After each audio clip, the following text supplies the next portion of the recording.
Ia, ele tu nei tai o fou.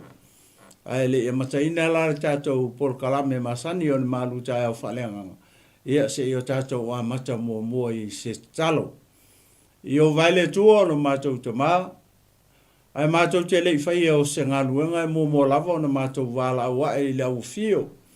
E mo mori atu le whaftai o na ua matou au ni mene fou. Le nei aso e foai wa e whapopo mai aso no matou ola. Ia o mātou no nofo mau nei lalolangi e le tu mau e le whai fo I mo I mātou. Ua uma ona e saunia le nofoanga e whaavavau mo I mātou no mātou atua. Ia ona mātou whaaftaia leo lau o fio. Awa e te leo na nā ia mea ia I mātou. Le nei tai au fau le mātou wala whai mai o mātou moenga. Ia ua mo watu le pō ma le pō liuli. Le nei ua mātou wala whai mai le malama fau, le nei tai au fau no mātou atua. O mātou wa ia leo le mātango fia o mea uma nai whaia mai le amatanga. Le li ia lo mātou atua. O mea ia o lo whamanatu mai e a te mātou, o lo soifua oe. O na mātou vivi ia e ai lea ma whaaftai atu, ma whaafai atu le taulanga o le loto whaaftai I la uftio. Awai le se mea o ia te mātou, mātou te tau ia I au ngā ruenga ma mana malo o lofa tu noa I o mātou tangata. Tau lava e na whape atu o mātou ngutu matau tau atu o mātou laulau whaiva male leo I lau uftio. Ia matua avi, ia oe I le tae ao nei. Ia matua whane ne ina lau uftio. Fo I atu mea uma I lau uftio. Ina ia vi I ai. Oe le nei tae ao whautama. Tama o le au sauni. O te amataina nei por kalame. E le ngatai lea se taimi fo I tautalangia lau. Lele iero mātou atua. Mātou te le mawhai o se mea. Mātou te le iloa se mea. Le ala le ua muai o na mātou te talo mavala ua e lau uftio. I lono whali le langi lo mātou atua. Liu alo mai au fufonga. Ma e talia. Mai la mātou te talo I le tae ao nei. Ia. Au ina mailo a nganga pa I e whetalai e mori o lau upu lau sa vali e mesofoi le nei whe au. Ia le nei e sofou. Ia le ai o finangalo maloto o tangata. Ai maise o lau e ka le sia pa ia I le tae au le nei tama. Tau lava ina ia whao ngā mai o le leo le ngutu ma le lau whaiva. Ia ai mori o e lau a nganga pa ia lau upu ma lau sa vali. Ia I le nei e sofou lo mātou atua tama. O talo le whaunga lea ngausia ia mouma. Le whaunga le solo ai lea o ita mai. Le whaunga lea. E nā tia ele tangata I lalo I fore tafu e o lau sa tauro. Ai ali pea o lau a fio I mea uma. Ia, whamanuia lalo atua e lau upu li tae au ne ina ia. Ai aina se loto mo lau a fio mo lau malo. Ai o sili. Ia whamalo si ai le tino ke riso. Ina ia tasi le tino ke riso. Ia amataina e lau fio nei whasoa amaia. Ia whapea I wholau. O au le au auna e lea nga. Ia matuafo. Ia tu mea uma I lau fio I vi ai oe nei. Maso uma se o atu I le whavavau lau. Ia I lau suafa. Pele le suafa. Pa ia le suafa mamalu. E maua lunga e lau tele lo loto. Le suafa o lo tumu I le alofa. Ma le alofa muti vale. Le suafa leo lo mātua li o Yesu ke riso. Ua o te talo ma vala. Aua toa nei. Amene. Ma amene. Ma amene. Ea, I ele tua nei tai au fau. Fie foi e whaatalo whatu, ia I lau whasausaunga sa moa. Ia li nei tū lao le tae au, whaatalo whatu ai la maleanga ngā whalo alo, ia I le tapo inga mamalu o sa moa.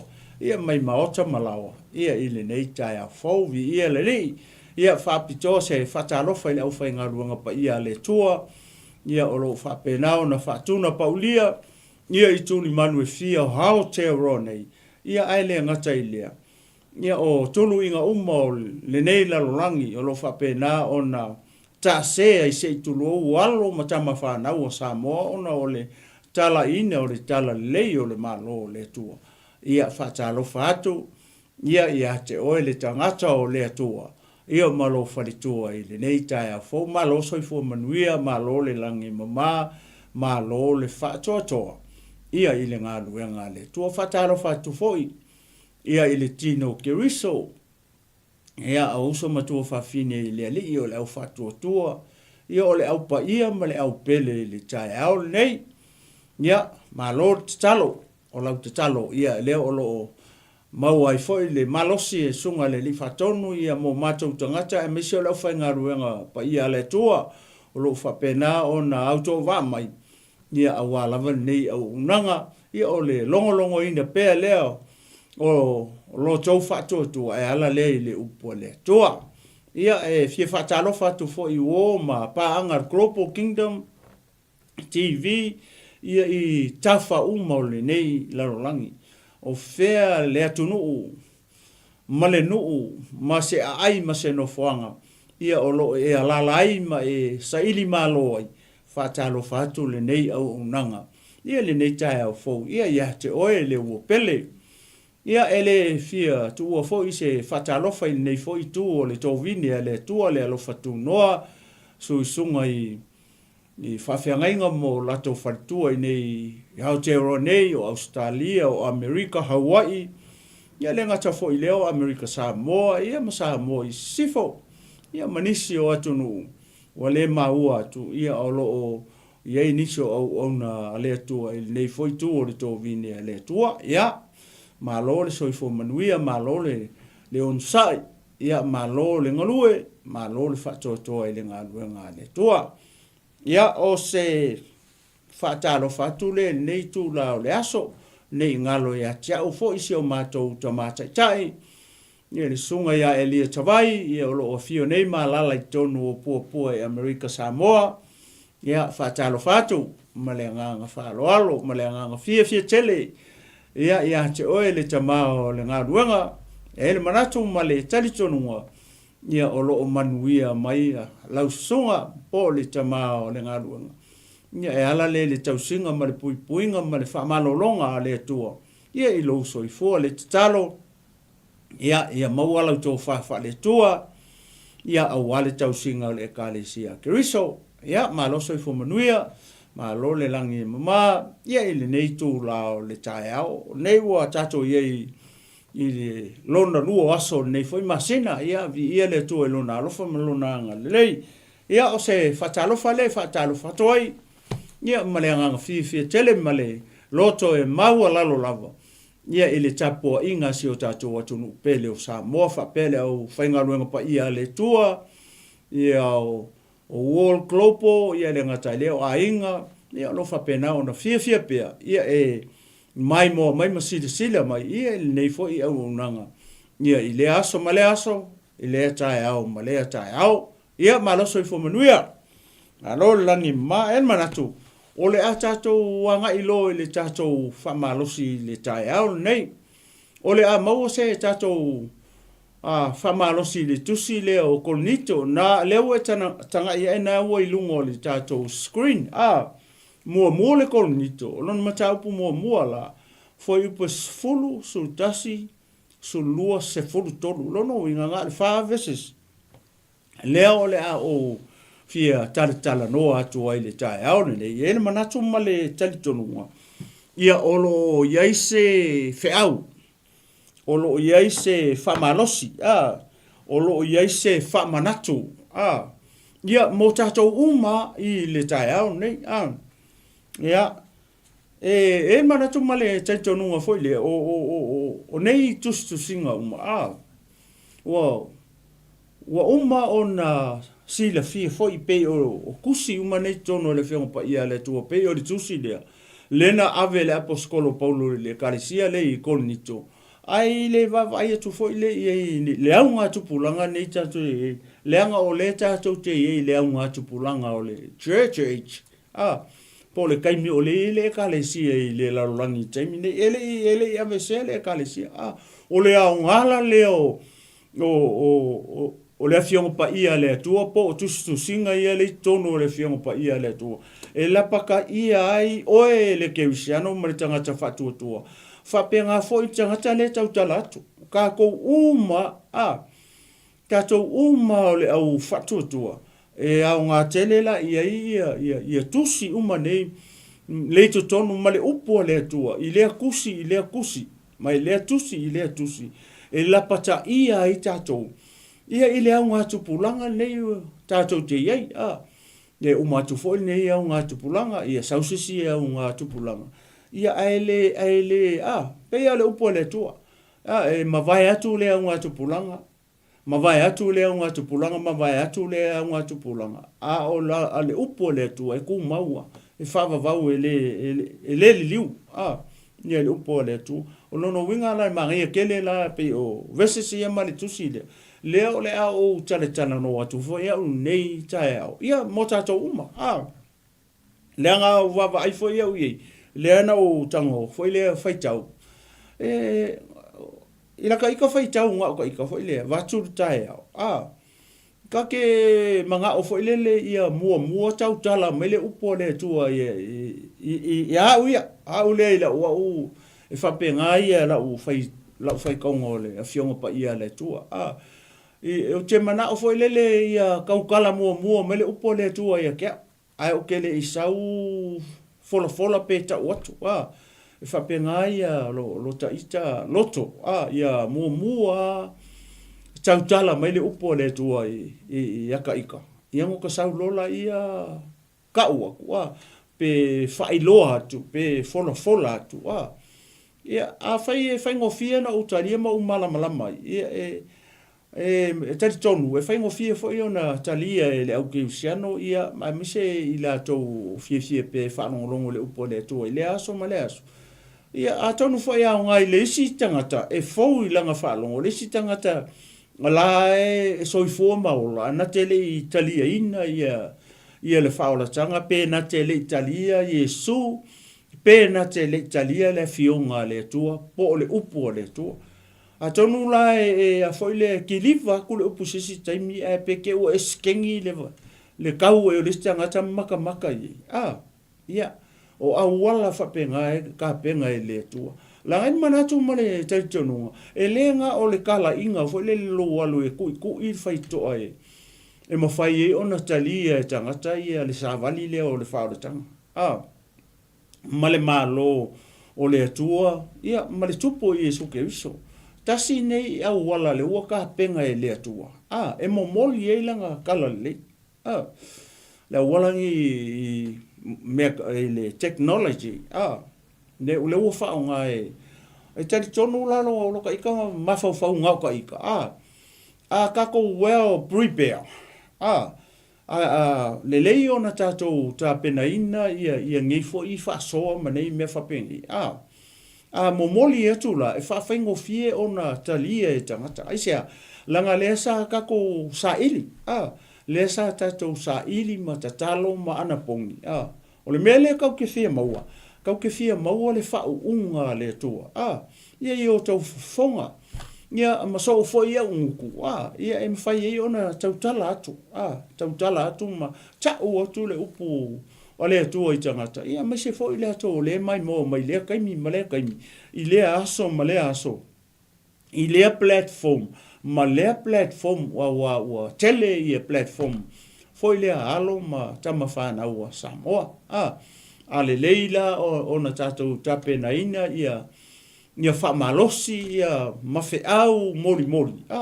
Ia tasi la le au ale mwhai o na momoli ia le tala ina o le tala leo le malo le tua. Ia i lunga o social media ia au la whape. Ia o mea ta pena le tua. O mea na sila fia le tua mai ana mua. Hele i o mai le unga tupulanga nevo o tato iei. Tai peila o le upu foi le tani elu ngai ke mau i le tani elu solua.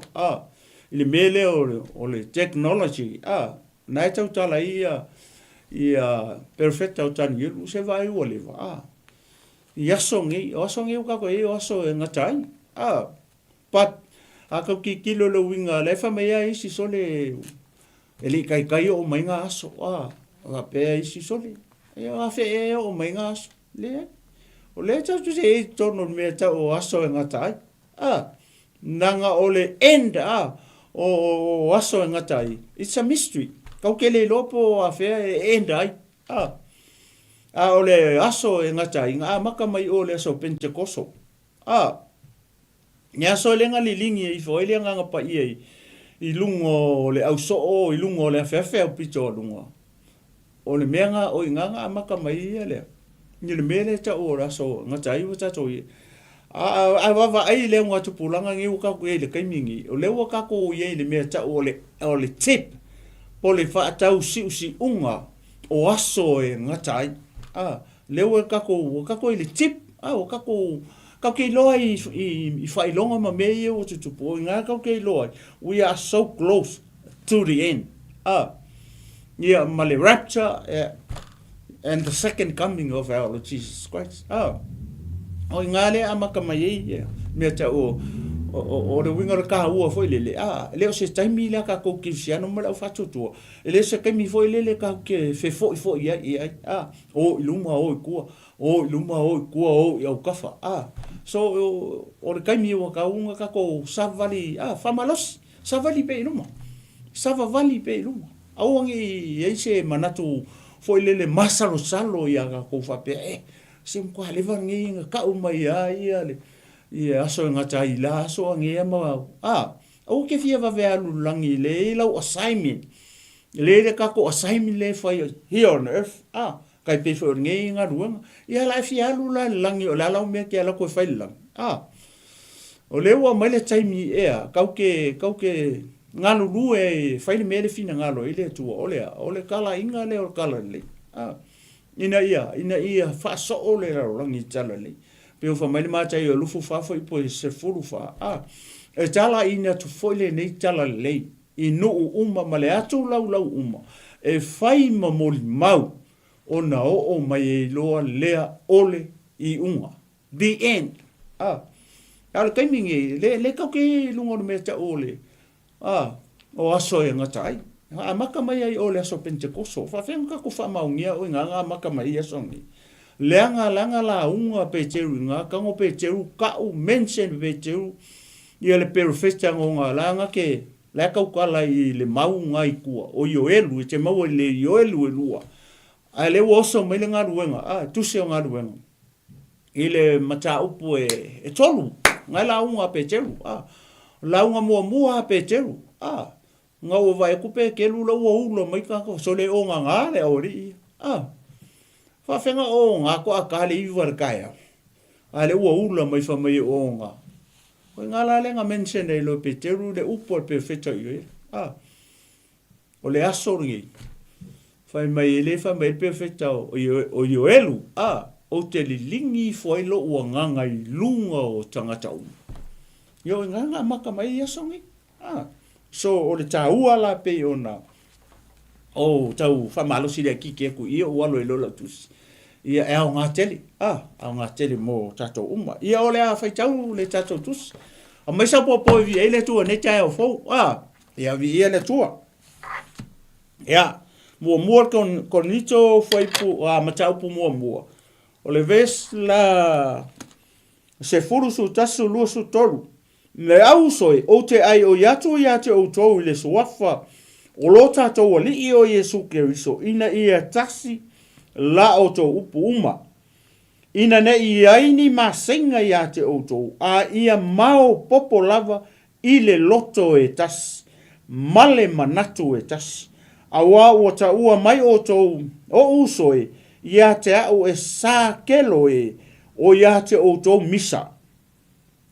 O la upu le nei, ua ta I tō tasi o tō mawhape ane, o au o sa Paulo, o au o lo sa Apolo, o au o lo sa Kefa, o au o lo sa Keriso. Pe ua fele e Keriso, pe na fa sa tauro ina e Paulo e su iai o tō, pe na papatiso ina e o tō le ngō o Paulo. Le alau e whalongo I tai au ne, o le au ngā leo vesesia, ma le tusi le ua kusi mai I Paulo le ekalesia I Korinto. O le au ngā la upu ia ma vesesia ua ufai tau atua. E au ngā mo e au ngā mo au. e au ngā mo le au whatuatua, e au ngā mo le au keusiano, e au ngā mo i la tau leto tonu o le ekalesia keuso. A whaila o e mai moa mai le tai au nei mai whalongolongo mai vesesia. O le te i to tonu o le ekalesia keuso. O le kenga lua i to tonu o le ekalesia keuso. E au ngala ia te oe. E au au inai oe maa uma i tato uma le mele o kupu i tonu o konito. O le ke lei o le whaafika uli, le ua tonu o le ekalesia i konito. Whaape i mai le ekalesia na e te i tonu. Ngai te ngalue, nai te au nai i le atua. Whape i mai, o ole lei, o solo lei, o settle down ia, i le ekaresia ngai ke ngalue. Au leo a whamanatu mai le upo le atua, oka se mangai, oka se whamangaku. Leo a kusi mai le apaskolo paulo. O lea me leo a tupu i, le whamaia upo, o whalongo, o whalongo o ia te o tau misa, konito. O whalongo o ia te o tau misa. O ia te mua kupu ia masenga i to tonu o le ekalesia i konito. Whape i me le ekalesia le te ngalue ai.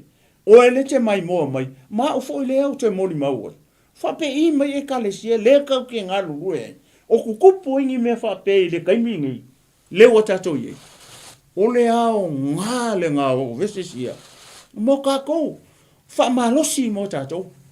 E le o le kaimi e wawa eifo i ale tangata ia te ia i to tonu o le ekalesia keriso. Ia e loa low position. Ia e loa low tūlanga le ke kū i to tonu o le ekalesia keriso. Tato start from the pastor. Tulau, ia i loa ele au na le atua. Lona tūlanga lai kū e kokongu o le taita inga o le ekalesia keriso. Ia i loa ele sui whaife au lona tūlanga. Ia i loa ele whailau tusi lona tūlanga. Ia i loa ele keu kupe lona tūlanga. Ia i loa e tangata ma le to tonu o le ekalesia keriso. Lona tūlanga i to tonu o le ekalesia keriso. Au e ke ngā lue pongsa. Ia e sila fia, ma e malama i low position. I leo opposition ai o e le atua, i to tonu o lana ekalesia. Ai vai le mele o kupu i. E leo se haka le lei, e leo se mele lei, le mele o kupu i ko kongu o konito. O le meo ke whawhekai e riku, i le tusi, ma le aposkolo, onga ua ia vave loa le mele, ai le o re kei mi break up ai. O le tau kasi ngaka ua le mele kupu i. O lea, ma ngai e o le vave loa e le whaife au se tu lou le o whainga ruanga pa ia le tua le tae au ni. O le vave o ngai loa e le au auna le tua se mea whapea le ua kupu ko kongo le ekalesia ke usu. O le ala mea whai e kau o ngā sold out le mea lea, e le o le taime e break out ai le loku, break up pa ia. A ke kiloi, au makamaka o ke kango au ia, au ke kiloi, o ke kango au ia fo le fua i mataa whale. I ka ngaka lea ka umai i. Oi, e wha e tangata lea ka umai i. O Paulo, o Apollo, o Pekelu, o Kefa o Peteu. Ia mai, ma le au sa keriso, a ki kilo la i pa e kango fo i, mangai ia. E pa ki kilo e me kango fo ngale in order, fo i le whainga o le, ngai fo o veses ia. O wha pela ia, wow. E lesi e kalesia ke lela le e kalesia. Ngā le wha maka whale. Ngā le maka whale o Paulo, maka whale o Apollo, ngā le maka whale o Peteu, maka whale o le o kangaka e o mai le a inga o Keriso. Le me le o kupu. Se ve ngā le wha maka whale a le o misa. O le whisili. O le me o ringa misa. O le me a ringa kupu me wha pe kongo e kalesia Keriso. O e mai moa mai le tae au ni. Ma e whalongolongo mai le whasoa le tae au ni. O le whasoa mo kakou. E o inga i fo ia o ke le fo se mea le o le mai i a o ia. Langa e o le upule a mai e le aposkolo inga le lua maka i kusi. O le mea ngā le, o le upu ngā le, wa le inga kupu le misa ma. I ko kongo le ekalesia. Wa le fa mai, wo fa longo. Wa ia ngofo le aposkolo o so le e sa o le kala foi le fa sa mo le nga sa le kio ya so e fai ka lingo au pa. Fa venga lo aposkolo o me le fa pui pui. Ni me le kupu kongo kon nito. O ke fa fe kai au le kanga kare ka o mai. Le kanga kale nga la ku ka o le aposkolo me la le e. Mai fa le pasta. La le wa misa. Lalu wa kau o fe ese e kalesia. Wa ile vave le responder la paskolo. Kusi mai. Le la i vesesia. Langa o le tatu te no e kalesia ke. E kau nga o inga ka ko le mele kupu i. E ma fo isia. E vai le upule fa nga mai i le paskolo i maka fale i fa. Maka fale o Paulo, maka fale o Apollo, maka fale o Petero. Ia mana maka fale o kangaka o le ainga o Keriso. Vai ngare fa, ele se loke le, loku le pau ki kino o iei. Le loku le o mele kusi, vai ngare fa maka fale ale o misa. O ke longo wala nga misa o nga le upu ale kasi le o mention mai i ele aposkolo. Nga le lua maka ikusi, o le upu le o le au, o le ama le u. Le anga o le mele le kupu. O le kupu i kongo e kalesia, kulong i tu la o le tai au. Ma fua mai ska mai upu oa. Anga le ia oa. Ia fa longo i foi lesi ko inga o lesi maka fa de oa so le ai. Se o pelo se kulong ku oa. Ia oso mai foi lesi. Le ai ngo pe ke bi so le. Se le ai. Ia ra ko ngofo ko mai nge ngafia oa. Ma ua marfefe au nga makala loku ngai oa. Le venga le kupu i. He vai le maka ukia ngai ka mai upu. Fai o leche mai mo mai tai au nei. Mai farongo longo mai ile fa malosi. Ma le upu le tua le tai au. Ya. Fai o le ka ula kalaka i ka ko. Ia ma ufoi. Wa kai mi o ka un kape ese le upure. Kape ese fe, kape ese mai o tato loto. Mo ka ko mafau. E leo kai mi nge kape ese le upure ma. Ma oele ke mai mo mai ma. Fai o le mafau pe o le akua. E leo kai au nge kape e le upure. Wa ale kape ya. Ia nga ma singa ma misa me ku. Ai o ke fa fe kai le kanga kalen ka ua. E leo se fai kala le. Foi le o le fai tala le. Le tangata la le ngo ia sa kelo e. O le kangakanga le nga alu ka ule aposkolo Paulo ne mere Nye mele ua kupu i le Wala nga mafua le mea whapea. Vai foi le ye. Le auso o te ai o yatu ya te o tau le suafa o lo tato wa li o Yesu Keriso. Ka mai. O le mele fie manga o ai le aposkolo. Le mele ka o le kasi. Tasi le loto, kasi le tino, tasi le mafaufau. Awa ale yaise me ale kasi, ia le loko ma le mafaufau. O tangata i tonu o se ekalesia. O lale mele mafoi me, mo le mea foi lele o le fia i loa. O fia sau wa le kangaka ia o sole ale ai, o le kingo ngai. O le kingo ngai.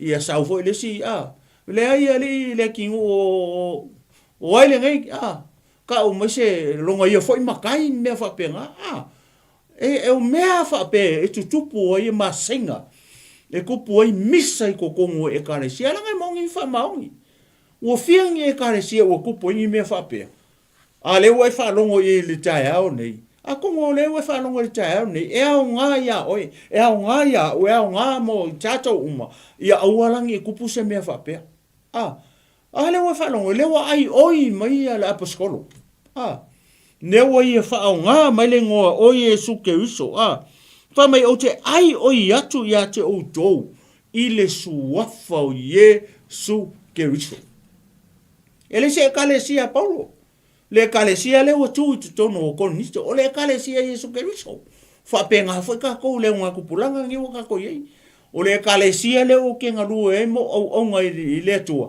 o le ekalesia Yesu Keriso ele si ekalesia se tangata o le ekalesia Iesu Keriso, le ua mkwai mo moli mai a le apostolo. So le konito, se o ke ai oi a kui au ko le suafa o Iesu Keriso. Ko kiki a whapea mera apostolo, o ia ngai onga le ekalesia, o ia nga o le ulu o le ekalesia ngai ko ke ngā lue ai. Ia le tua ni jaya. O le nganga a ko le apostolo. Inga ia kasi loko kangaka, kasi mafofau. Awange i whaasili a kuru mafofau. O le siko inga i le siko inga. Awange i fia sili a kuru mafofau. O le si tina i le si kinga. Awa ese le mangakunga o lea. O le va ai maua lalo. Awa ese le nama natu. Leanga o mangakunga. E lai onga malepe lepe mama lepe le kalesia ke usu. Onga o le kasi o le loko. Le tasi le mafaufau. Ave ese mon meo le va ai maua lalo i le sangata. Ie va ai as a brother, as a sister. Ie va ai va penga. Ai lo le loto fa maua lungo le tangata. Male manatu fia sili, male fia i loa. Tu lo sau mangi onga makai e. Oisi ka ngaka alau mai makai sole. O kai fiku kai vatu. Ala fiside o la leonga. Wa misa foi tangata ngi meo ingo. Wa misa ingo o le leonga. O le ingo le fia kau. O le ingo Yesu. La ko misa la ko faola inga nga mau makai e fiku ngai a oi. Nga faola inga i lo wanga. Ele faola inga lo wanga o le ingo le kingo le ya. Ele faola inga ia. Ia lo wanga. Le ai. Ele faola inga ka ngi le ngole. Ele ngo faola inga. Inga ua o kalia Yesu Keriso le ua kusi ko le apostolo. Ko nicho o ke ai oi ku ia ko onga le suafa o Yesu Keriso. Ala mele o ku. Wala nga misa wala nga malepe e kalesia. Ma misa ma kupu ma senga ko le kalesia. La le kalesia na avelo. So o le onga le matato umar jaya oni. Le ke mai moa mai. Le fo o te fa so atu. O le opo mo ka ko uma. E fa mangaku ai ka ko. Ia ma o ina i tato. Pe a fai o le misi le mele yo. I lo soifua. Ma lo fo i o le tono o le kalesia Keriso. E kaula onga. Kau onga fo i mei inga ia kasi. Kasi le loko. Kasi le mangaku. Onga alea. Onga le aile o ngi mea ka o ngi misa. Mangi fe vai inga i to tonu o le ekalesia Keriso. Vai ngale fama ka fali. Pa o kiri kilo a uye ye. Ia o le melea. Fama ia. Wala ngo kou fapenga. O ngo ua kou fai ifo. O hau o saha paulo. Oso mai lesi ko inga. Sale o hau o saha apolo. Oso mai lesi o hau o saha kefa. Ia e feo sofi mai fo isi ko inga. Sea mako o saha Keriso. O la le mele o maua. Nga misa. Aisia, fōringa mai leo so e po e pule. Po e mamalu o e sili o e mua. Whamai ia kala Yesu i finge fo ele lea wa sepitayo. Ai fia mua. Au aunga. Ai fia sili tautua. Au aunga makau kua. E whapea ngā tātou. Fia sili malo le tua au aunga. Ai fia mua tautua. Vai. O le mea ngā tātou. Ilea, le kako ngā lue whakasi lea. Ai au whai se mea. Foi lea. O le sahau kulou. Sahau maupa. Ia o leki ngu ngai. O ke. O wale sahau e whamai. O ke a fio mai le ngu lea o vailo e whareaka. O ka e so le mea ngā le tupu. Leo ka waku se whaataita inga. Mai sau popo i vi ele tua ia ine nei i tae ao. E maka ngō fia ele upo le tua moka ko mai se ele au keu siano ma le au whatua tua. Ia le tau te whaafonga mai le tae ao nei. Le mea ngā le fia manga o ele aposkolo inga ia kasi. Tasi la o tō upu whalo. Kasi ko upu.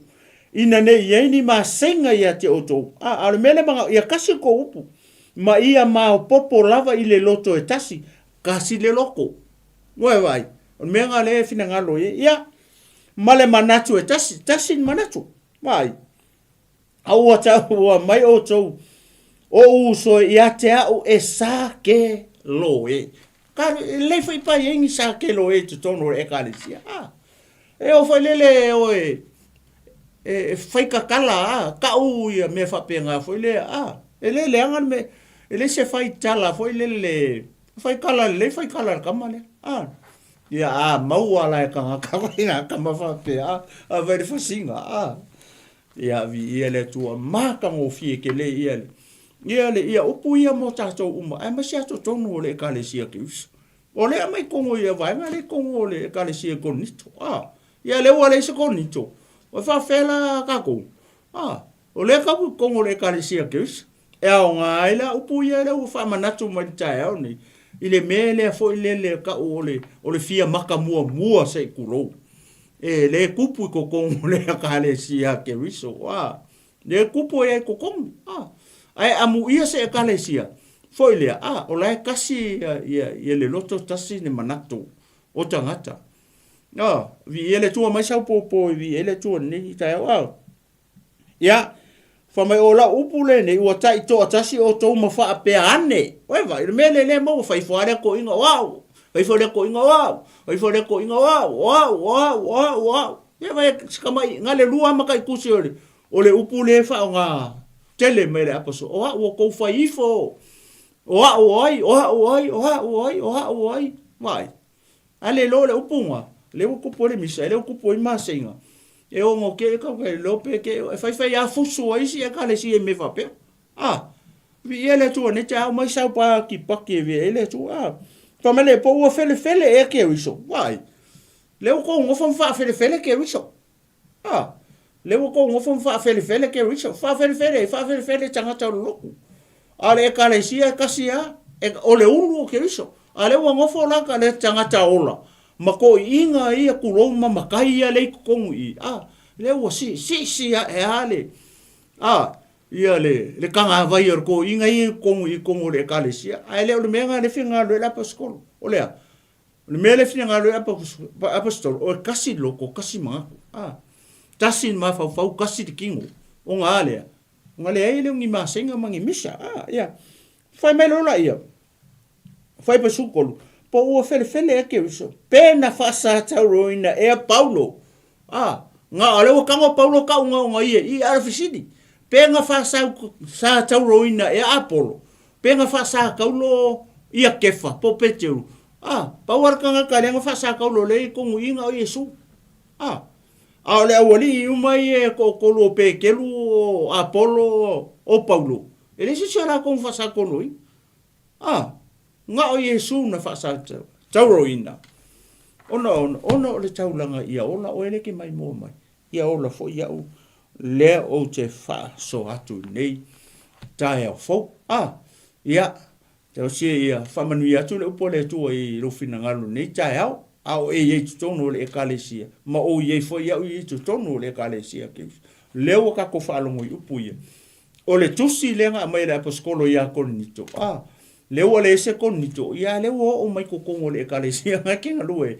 le fo le o fai ka wa ia u ye ko kongo langa o le o te tonu o le kalesia ke ia tau ina ia so ni tu le nga pa i o le tu ia fa ato se upu le mfai ona o se lo o le tangata le tai au ni le time ni ia o le afai u tato fa so ma le tato malu tai au fa le nga ia i se talo io vale tu o matou to ma fa tai mo la upu nei tai au o le upu fa manatu mai e lo e kalesia mai se tino ke uso la fa tu le pa ia ma le au pele o uso ma tu fa fine le tai au nei tama fa tai mo la upu ya la fo ia tu lo wanga pa ia na te fa mala ma fa ato se o nanga ale tangata lo matou tu ia la ve ina se nganga mo lo malo ai o silio ia me uma ina ia fa malo sia ai le tino ke riso male au fa tu ne le yero mato tu se upu se tala wo tala ye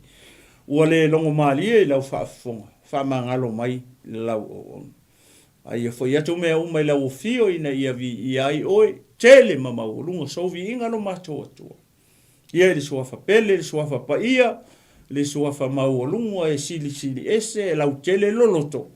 Le suafa o lo iei le alofa ma le alofa muti vale. Le suafa lea o lo matawale i o Yesu Keriso, ua o te talo mavala. A ua tuai nei. Amene, ma amene, ma amen. Ia, mai a te nei le tinu ma lo fomu fulu, ia o te whātou Samoa. Ia ili nei tū la o le aso. Tō whāsoifua, Samoa.